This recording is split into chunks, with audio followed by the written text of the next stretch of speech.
I'm the conference operator today. At this time, I'd like to welcome everyone to the conference call. All lines have been placed on mute to prevent any background noise. After the speaker's remarks, there will be a question and answer session. At this time, to ask a question, you press *1 on your telephone keypad, and to withdraw your question, you hit the # key. Thank you. Major League Soccer, you may begin your conference. Thank you, Tasha. This is Dan Cordemonch with Major League Soccer here in New York City. Today, I'll be joined by our President and Deputy Commissioner, Mark Abbott, to discuss the expansion process as we had 12 ownership groups and markets submit expansion applications within the last 48 hours.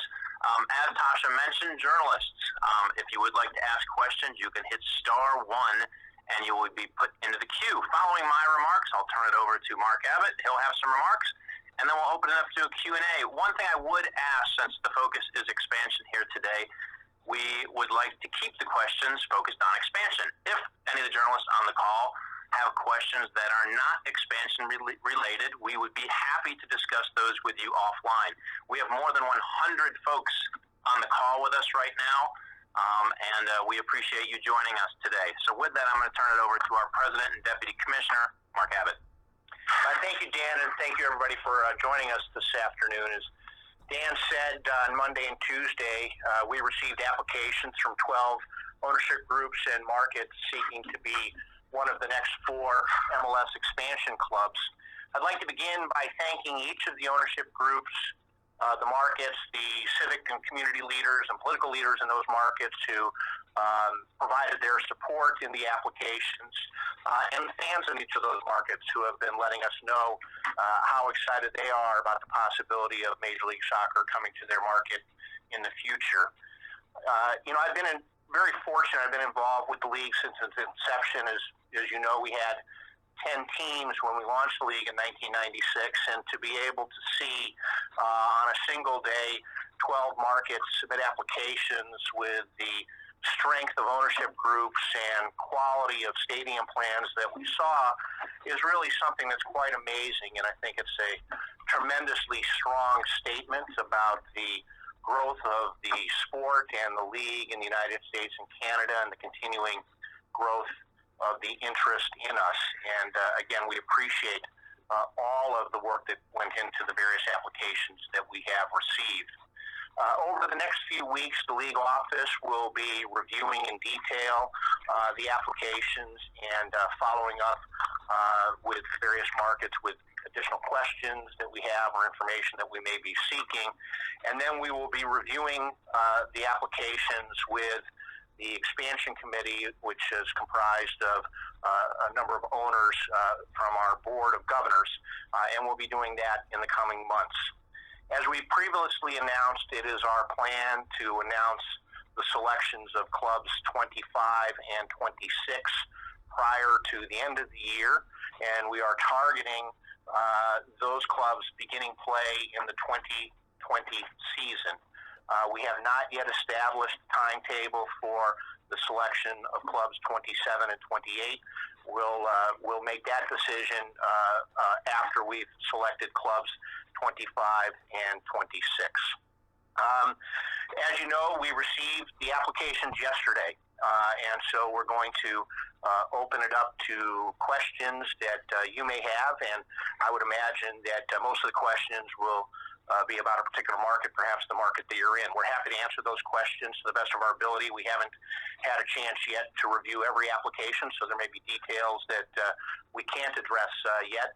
And as you might imagine, we're not in a position to rank the various markets or sort of handicap their chances of being selected. But we do look forward to answering your questions that you may have. And Dan, I'll throw it over to you for that now. All right. Thank you, Mark. Our first 5 questions, or at least first 3 questions, will go as follows. The first one will go to Brian Strauss with Sports Illustrated, followed by Jeff Carlisle with ESPN.com, and then Paul Kennedy with Soccer America. Once again, we now have more than 115 people on the call, so please hit *1 if you would like to put into the queue for questions for Mark Abbott. We'll kick it off with Brian Strauss with Sports Illustrated. Brian? Thanks for doing the call today.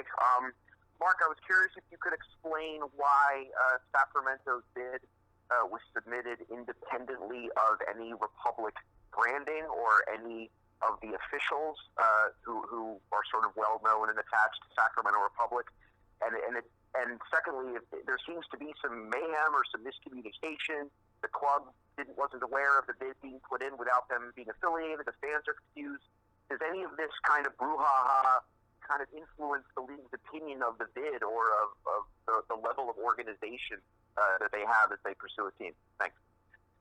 Thank you, Brian. So the process for the Sacramento bid began quite some time ago, and there have been ongoing discussions between Kevin Nagel and his group and Warren Smith and the Sac Republic about coming together with a joint bid to acquire a Major League Soccer expansion club. And in fact, the league was involved in those discussions. The commissioner personally was involved in those discussions in last fall. And recently it became clear, I think, that they had some issues that still required resolution before they could come together and present a united bid. But the deadline was yesterday. And so Kevin and his group move forward, submitting a bid and discussing the expansion plan and their ownership group. But as Kevin said earlier today, it was their intention to continue the discussions with Warren and the Republic. It remains their intention to seek a situation where they can present a united bid. And our perspective at the league is we should allow those discussions to play out.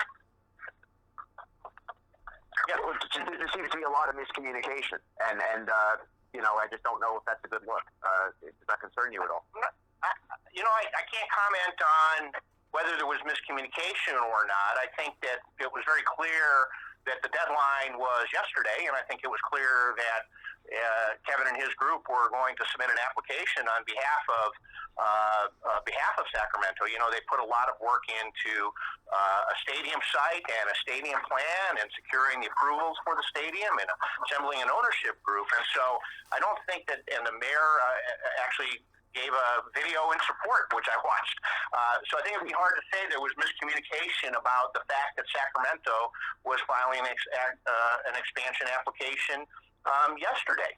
I think what is clear and what's unfolded over the last day or so is that although there was not yet an agreement between Kevin's group and Warren's group about putting forth a unified bid, as Kevin said today in an article that I read earlier, those discussions are going to continue, and from the league's perspective, we should give those discussions time to play out. So I'd like to minimize some of the brouhaha and hysteria around this. I actually think it's fairly straightforward when you take a look at it. All right. Thank you, Brian. Our next question, we're going to go to Jeff Carlisle with ESPN.com. Hey, Mark. Can you hear me? Yes, Jeff. Okay, great. Sorry about that. Yeah, Mark, how does the expansion candidate's proximity to another MLS market affect things? And also, how much of a goal is kind of spreading out, the geography of the teams and kind of just expanding your footprint? So, interestingly, geography is a factor that you think about, but it actually can cut both ways. So you both think about the country and how to get broad coverage of our country, which is obviously quite large. But as you know, one of the core, I think, real competitive advantages or identities of our league are these great rivalries we have. And a lot of those rivalries are dependent on close geographic proximity. So geography is a factor, but it doesn't just cut one way when we think about what are the best four markets for us to select. Okay, thanks. Thank you, Jeff. Our next question is going to go to Paul Kennedy with Soccer America. Following Paul, we'll have Todd Leonard with the San Diego Union Tribune. Then we'll have Joey Garrison with the Tennessean, Eric Spanberg with the Charlotte Business Chronicle, and Mike Falk with the St. Louis Post-Dispatch, and Dale Kessler with the Sacramento Bee. So we'll kick it back to Paul Kennedy with Soccer America. Paul? Thank you. Mark, the question I got is, when you come time to decide which markets to go into, how important will it be to have every last detail of the stadium situation in terms of its funding finalized? A lot of cities right now are talking about the various plans, but In some cases, they're not really close to being finalized. And you can even look at a situation like Minnesota where they're starting up, and there's still questions about the land situation and some of the tax breaks they're looking to get. So my question is, will you? So, Paul, I think I heard the question. A couple things, and I know this wasn't the main question. We'll get to the main question in a second. Just on Minnesota, the Minnesota Stadium is moving ahead. There are discussions about legislation on the tax issue referenced, but the stadium is moving ahead. We've had the groundbreaking, and there's no question about that stadium moving forward. I just wanted to be clear about that with everybody on the call. With respect to stadium plans, what we said is we recognize that by yesterday, which was the date when expansion applications were due, is that not every club or market would have a finalized stadium plan. What we asked for is at this time for people to provide us with information about the status of their stadium plan and what the path is for a finalized stadium plan. We can't select a market without a finalized stadium plan. So there's a difference between what you have to have when you file, which was yesterday, and ultimately when we make the selection process. And that's why we have said it's going to take, could be all the way through the end of this year before we're in a position to make those selections.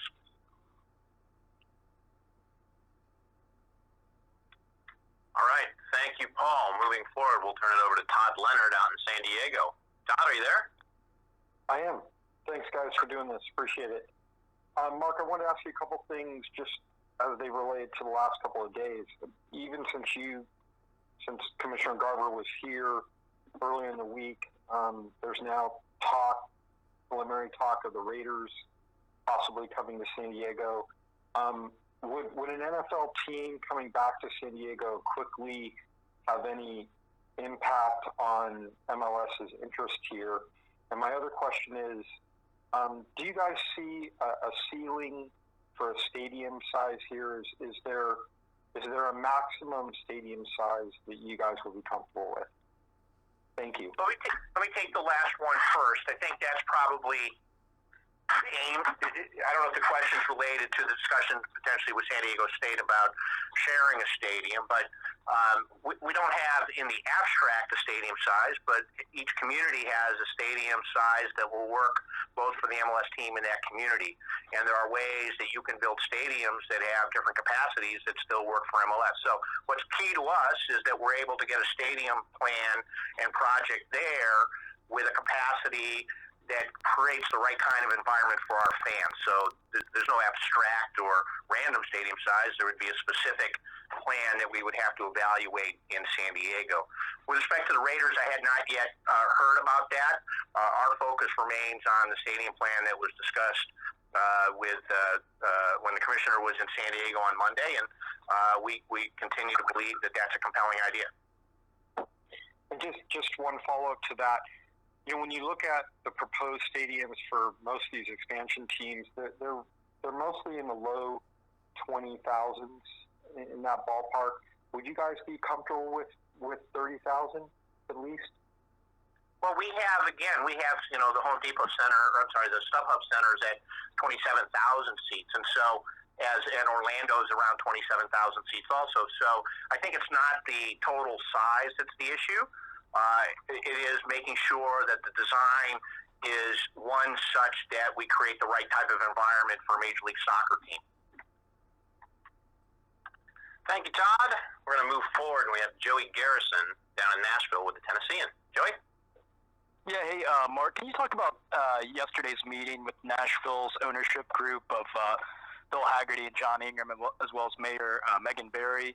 And also, can you talk about whether Nashville is in play for the two first expansion spots, or whether the latter two are more likely for Nashville because it's getting into this process later than most of the other cities? So let me take the second question first. As I said at the outset, we're not going to be ranking or handicapping anybody's odds with respect to being selected. So I'll just leave it at that for now. With respect to yesterday's meeting, it was the first time that I had a chance to meet with John. I'd met with Bill previously, and I'd never met the mayor, although I'd spoken to the mayor on the phone last summer. and it was a wonderful meeting.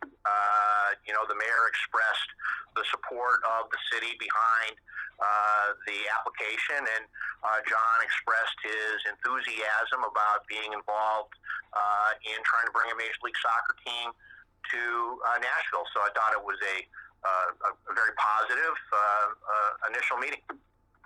Just a quick follow-up.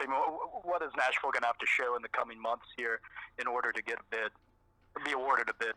Yeah, so there are, really 4 criteria by which we take a look at markets as we think about our opportunities for expansion. And those 4 criteria are whether we believe the market has the dynamics within it to support a Major League Soccer team, both from a fan perspective and a corporate and media support. The role that market plays in helping us achieve our overall goals of increasing national interest and national viewership for our media and broadcast arrangements. The strength of the ownership group and the stadium plan. And so, as is the case with all of the markets that submitted applications, those are the criteria by which we will be evaluating Nashville. Yeah, what was yesterday's meeting a positive meeting? Were you able to learn some things that you didn't? Anything stand out in particular? It was the first time to meet John, and I was really struck by his enthusiasm for this, and I really enjoyed getting to know him, and I was struck by the mayor's vocal support for bringing Major League Soccer. And if you know the mayor, and you may know her better than I do, she is quite a spokesperson and advocate for the city of Nashville, and that comes across when you meet with her. So, yeah, it was a positive meeting. All right. Thanks, Joey. Before we move to Eric Spanberg, just a reminder to our journalists, you can hit *1 and you'll be put into the queue to ask questions. So right now we'll turn it over to Eric Spanberg down in Charlotte. Eric? Thanks, Dan. I had a couple questions for you, Mark. The first one is if you could address the frustration not just in Charlotte but in several of the markets with this accelerated timetable of about 6 weeks to pull the bids together. And then secondly, I'm still a little confused about how the 4 teams will be added. I know there'll be 2 selected first, but then when you get to the next 2, will you just simply take the 8 remaining cities? Will you create a new pool? And how might Miami figure into that if they can't get a stadium? Does that mean 3 teams would be available? So let's talk about the timeline issue. That when we issued the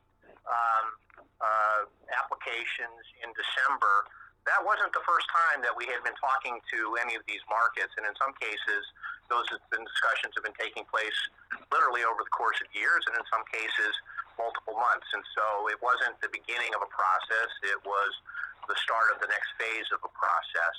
And what we said and what was part of the application was that what we were asking is on the application deadline, which was January 31st, that we recognized that different markets would be in different places with respect to their ownership groups and with respect to their stadium plans, and that we just wanted to know where they were, and hopefully they were as far along as they could be, but that they would be then supplementing their applications as we continued the review process.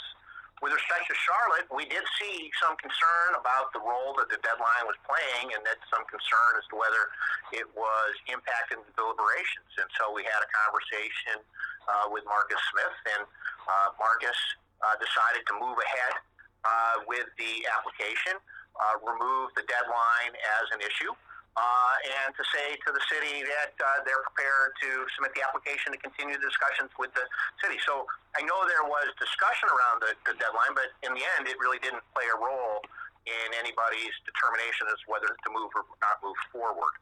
With respect to clubs 27 and 28, the idea is from the pool that we have to also make those selections. We have not yet determined the timetable for those selections, as I said.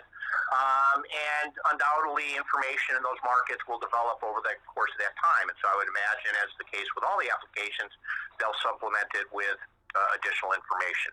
With respect to Miami, we continue to work with David and his partners on finalizing a stadium plan. I don't have an update to provide you on that today, but that's something that we continue to focus on and hope to be able to bring to fruition with them.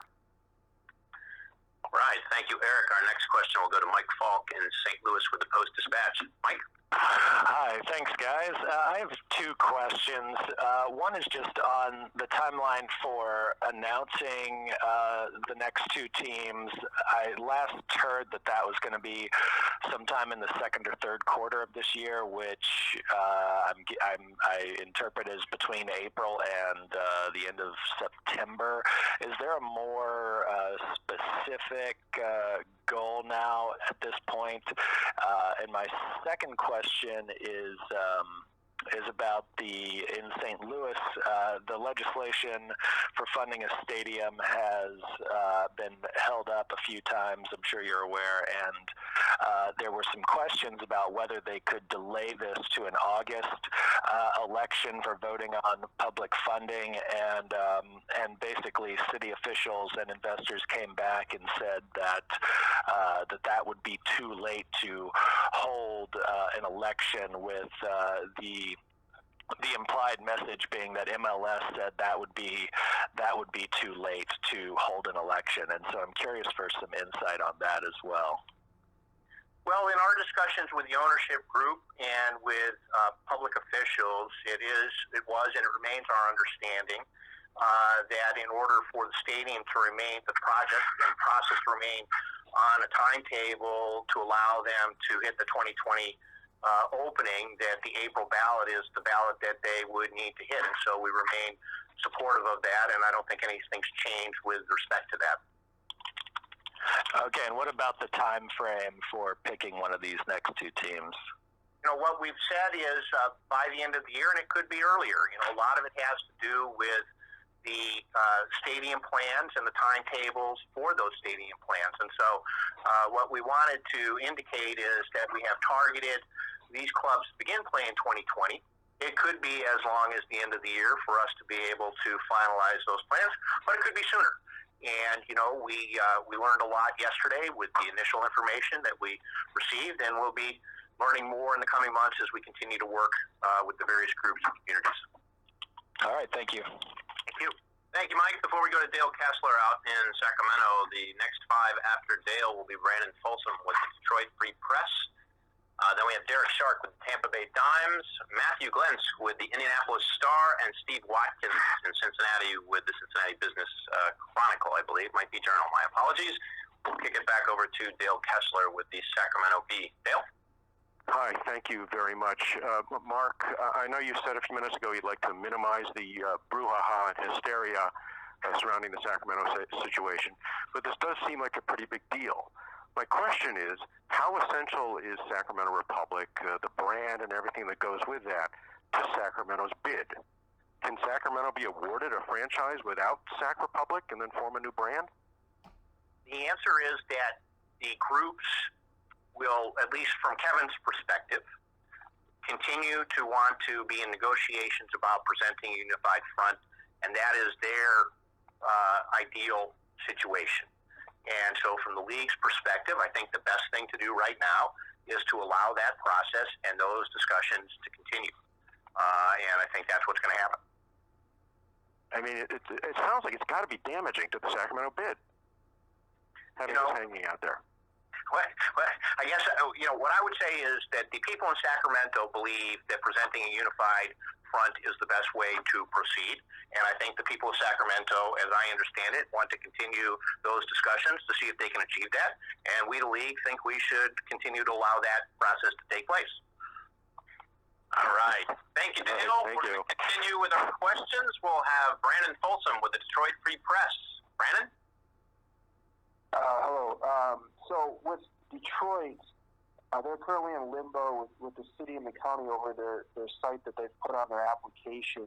Are you guys going to reach a deadline where you'll have to tell them we need something finalized in the future? I know you want to hit by the end of the year the two teams you'd like to announce, but is there like a deadline for finalized sites? Well, there will be we don't have a firm date in mind as to when you have to have the site finalized in order for us to hit the year end, but there's going to be a practical aspect to that, which is going to be slightly different in every community depending on what kind of governmental approvals you may need. But in order for us to select the city, they're going to have a finalized plan. And we know that the group's continue working on the jail site, and we'll just have to see how that plays out. I don't really have any more specifics on that other than I know they continue to work on it, and that remains their goal. Is there ever, I guess with all these cities, is it ever going to be too late in this process for that? I mean, realistically, like when you go to review that, what would you be looking at? Sure. I mean, there's going to have to be some point prior to the end of the year where there's a finalized stadium plan so that we're able to conclude that all the elements are in place for us to be able to select a market. That exact date is going to vary from market to market depending on what governmental approvals and other things they need to have in place in order to ensure that the plan is final. And I don't know what that date is yet in any particular market. That's something that we'll be learning as we continue to review the applications, reach out to the groups, and speak more specifically about their particular situations. Thank you, Brandon. We'll continue our questions with Derek Sharp down in Tampa Bay with the Tampa Bay Times. Derek? Hey, much appreciated. A couple of factors that Bill Edwards has harped upon often as in their favor. I want to get your comment on one, being that Tampa Bay is basically the highest ranked media market without a team, and also that the stadium renovations, hence stadium, would be privately funded. And then another question independent to that is, just the fact that the Rowdies have a history, a long-standing history as a franchise. Does that factor in at all? So, as I said just a few minutes ago, there are four factors that the league will think about or use when evaluating any particular application. And so I'm not going to rank markets today. We're at the beginning of that evaluation process. But, some of the factors you cited are factors that we talked about just a few minutes ago. What's the stadium plan and how is it going to be executed? How does the market help us achieve our overall national goals? What do we think the dynamics within any particular market are to lead us to believe it would be successful? So, we're not going to today apply those to any particular market or handicap any particular market, but those are the factors that we're using in our evaluation. Sure. Thank you. Thank you, Derek. We'll throw it to Matthew in Indianapolis with the Indianapolis Star. Matthew? Thanks. The Indy 11 has proven to, be very good when it comes to attendance. In the first 3 years, they've been first, and second in attendance in the NASL.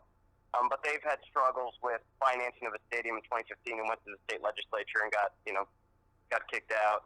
They plan on going back. But what is it about the Indianapolis area that made you guys reach out to them? Because they said they were encouraged to apply for MLS expansion. So what is it about Indianapolis that appeals to Major League Soccer? So a couple things.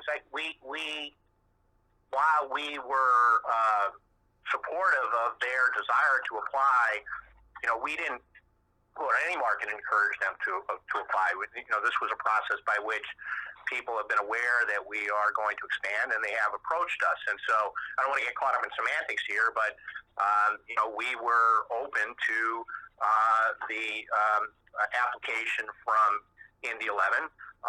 But I would quibble a little bit with the characterization that we went around to any market and encouraged them to apply. The thing that I think is interesting is, as you note, the team there has been successful from an attendance perspective, and they have begun work on a downtown stadium plan. Other than that, I don't have a lot of specifics to comment on with respect to their plan, but those were two components that obviously we're aware of. Thank you. Thank you, Matthew. Before we go to Steve Watkins with the Cincinnati Business Chronicle, following Steve, we'll have Ian Thomas with the Sports Business Journal. Then we'll go to Mike Ford on San Antonio with WQAI. And then we'll have Megan Ryan in Minneapolis with the Star Tribune and Jonathan Tannenwald in Philadelphia with the Philadelphia Inquirer. So our next question will go to Steve Watkins in Cincinnati. Steve? Okay, thanks. Hi, Mark. I'm curious how you view the stadium situation here. I know there's been a lot of talk about MLS having a strong preference for a team controlling a soccer-only stadium. FC Cincinnati was pretty successful in the first year at Nippert Stadium at the University of Cincinnati. So I'm just curious how you guys view that, and does Nippert Stadium suffice, or is there an aspect where they need to have a plan for their own stadium here? We have had discussions with them about a plan for for a new stadium. I think that obviously we're still at the beginning of the process here. I know that they have been spending time evaluating that, and those are conversations that we look forward to continuing to have with them. So other than that, I don't really have any specific comments on the stadium plan in Cincinnati, but we have talked to them about a new stadium. Okay. One other thing I'm curious about with stadium talk is you mentioned a finalized stadium plan, and I don't know how specific you can be about what that means. In other words, does financing need to be firmly in place, or, is there a path toward it, or is it one of those things where you just kind of know it's finalized when you see it? Well, you do know if it's finalized when you see it, but I think that's because it's finalized. So I think that what we're looking for is knowing that the stadium is going to be built, and that requires really three things. You need to have a site under control. You need to have whatever relevant government approvals you need, which vary from market to market, and you need to have the financing secured. And when you have those three things, then absent some catastrophic act of God, we know that the stadium will get finalized and built, and that's what we're interested in. So I think we know it when we see it, but there are some specific criteria that you're able to judge it by. All right, thanks, Steve. We'll continue with Ian Thomas with the Sports Business Journal. Ian? Hi, Mark.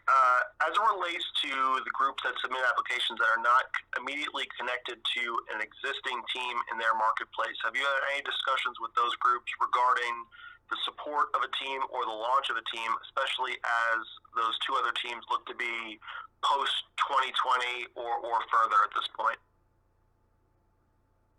Ian, I'm not sure I understood the question, so I'll answer. Why don't you try? If you could say it again, and I'll try and answer it the best I can. So it's the teams that applied for expansion that aren't linked to an existing team, like Charlotte, for example. Have you had discussions or are requiring them at all to support a team, launch a team, have any other connection to a team, especially as expansion might be coming to those markets post-2020? I see.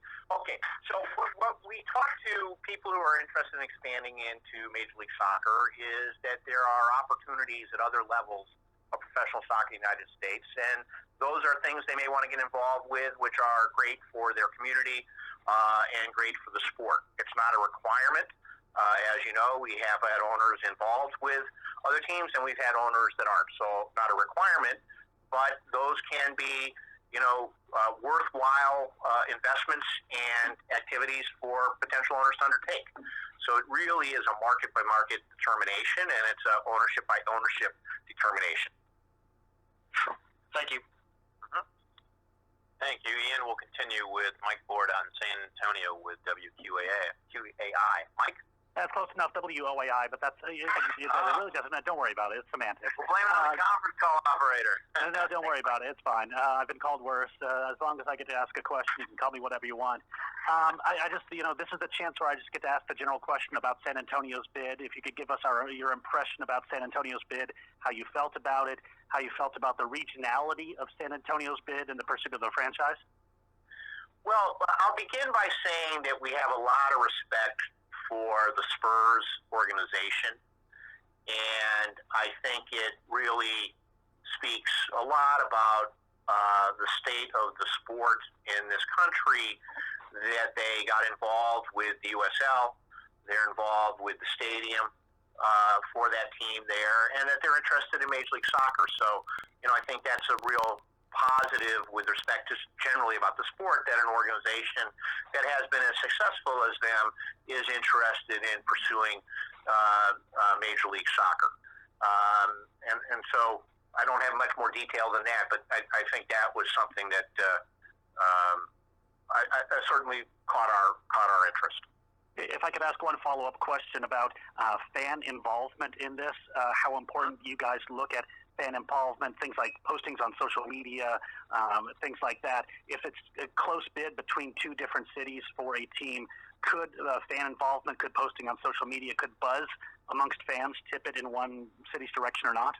So I put it slightly differently, which is one of the criteria that we think about for cities is fan support, and that can be measured in a whole variety of ways, and I suppose buzz and social media is one way, but I'm not sure that that's the only way that fans can express their interest or demonstrate that there would be support. So I wouldn't want to say that we could be persuaded by a very clever social media campaign. We're going to be pretty rigorous in trying to analyze each market and whether we think the fundamentals are there for success, including whether we think the fan support will be there. Hey guys, thanks very much for helping us out with this. Appreciate it. Thanks. Thank you. Our next question will go to the Twin Cities and Megan Ryan with the Star Tribune. Megan? Hi, Mark. How are you? I'm well, thank you. Great. Good to hear. I have a more of a general question. I know you said you don't want to rank the current bids that are in there, but I was hoping you could kind of look back maybe in the past. Is there a team or an ownership group that was really, did well in the bidding process, and then even when they were chosen as an expansion team, are kind of a model maybe that you would hope teams, current bidding teams or current bidding ownership groups would follow? I think that, as you might imagine, it's difficult for me to point out or favor any particular team. I would say that, though, let's just take a look at what's happening this year with both Atlanta and Minnesota coming into the league. I think that they are both examples of strong ownership groups, great commitment to stadium plan. In the case of Atlanta, sharing a beautiful stadium which has been designed with Major League Soccer in mind, and in Minnesota, the stadium that's going to be built in the Midway area, and markets where we know there's a great lot of fan support. So I don't think I have to go back too far in time to see examples of really what we're looking for. And I think Atlanta and Minnesota are examples of both of those things. Great, thanks. Thank you, Megan. Our next question is going to go to Jonathan Tannenwald in Philadelphia. Following Jonathan, we'll go to Catherine Peralta with the Charlotte Observer. Then we'll have Laura Failer with WCPO in Cincinnati, Phil Anaya with KENS in San Antonio, and Steve Brizendine with MLSsoccer.com. So our next question, we'll turn it over to Jonathan Tannenwald in Philadelphia. Hi, Mark. I know there's been a lot of questions already asked, but sure. With regard to St. Louis in particular, I know you don't like ranking the markets, but so much has been said about their soccer history and about MLS's desire to have them in the league. Yes. Since the very beginning of the league. How significant would it be if they are able to get this thing over the line and get it done? Well, as you began your question, we're not going to rank markets today. But we've been very supportive of the ownership group and the stadium process in St. Louis, and we remain very supportive of that today. And, all of the markets that we saw make submissions yesterday have lots of great attributes and factors that lead us to believe they could be successful. And St. Louis clearly falls in that category also. As you point out, there's a great history for the sport, and going back to the very beginnings, we have a tremendous ownership group, and we've got a really compelling stadium plan. So, we've been public about our support in St. Louis, and that hasn't changed. All right, thanks, Jonathan. We'll continue with our questions. We'll go to Catherine Peralta down in Charlotte with the Charlotte Observer. Catherine? Thank you so much. Quick question for you. So ownership here in Charlotte is a family with very deep ties to the sports entertainment industry, specifically NASCAR, but they have virtually no soccer experience. Is that something that concerns you guys in your review process? Well, in our discussions with them, a couple things. We are in the professional sports business, and as you know, many of our owners have other teams and interests in other leagues beyond Major League Soccer, and that's been a real strength for the league. And so we when we look at a family like the Smith family, we're impressed by the experience they have broadly in sports entertainment. We think that could be a real asset for us. Thank you. All right. Thank you, Catherine. We're going to turn it over to Laurel with WCPO in Cincinnati. Laurel? Hi. Yeah. Thanks for talking with us today. I guess my question kind of piggybacks off what Steve was asking a little bit earlier about Cincinnati. Just they have been banking on their current stadium working out for so long. So how do you perceive where they are in their process right now? And are they maybe behind because they were counting on that for so long? No, I wouldn't characterize at this stage anybody ahead or behind. People are in different stages of where they are, but I actually talked to Carl yesterday and exchanged notes with Jeff this morning. They are extremely focused on this, and they have been successful in a number of endeavors, obviously, in other businesses, and I think they're bringing that attitude to this. So, again, we've just received the applications. There's going to be more back and forth as the process evolves over the course of next year, but I do know that they are very committed to and focused on this. And then just one more question, I guess. Are you guys hoping to, and you talked about geography a little bit, but are you guys hoping to try to balance it out more so that there are more teams in the Midwest, maybe East Coast, as far as, there's a lot of teams out west in the bidding process and everything and already in the league? So, I'm not going to today talk about any particular region or area, but what I will say is what I said in answer to an earlier question. Geography is something that we think about, but we think about it in two ways. One is the coverage that we have across the country, and secondly, the creation of rivalries. So, it's clearly a factor, but it's too early in the process to say how that factor is going to play out specifically in the selection of the next two clubs.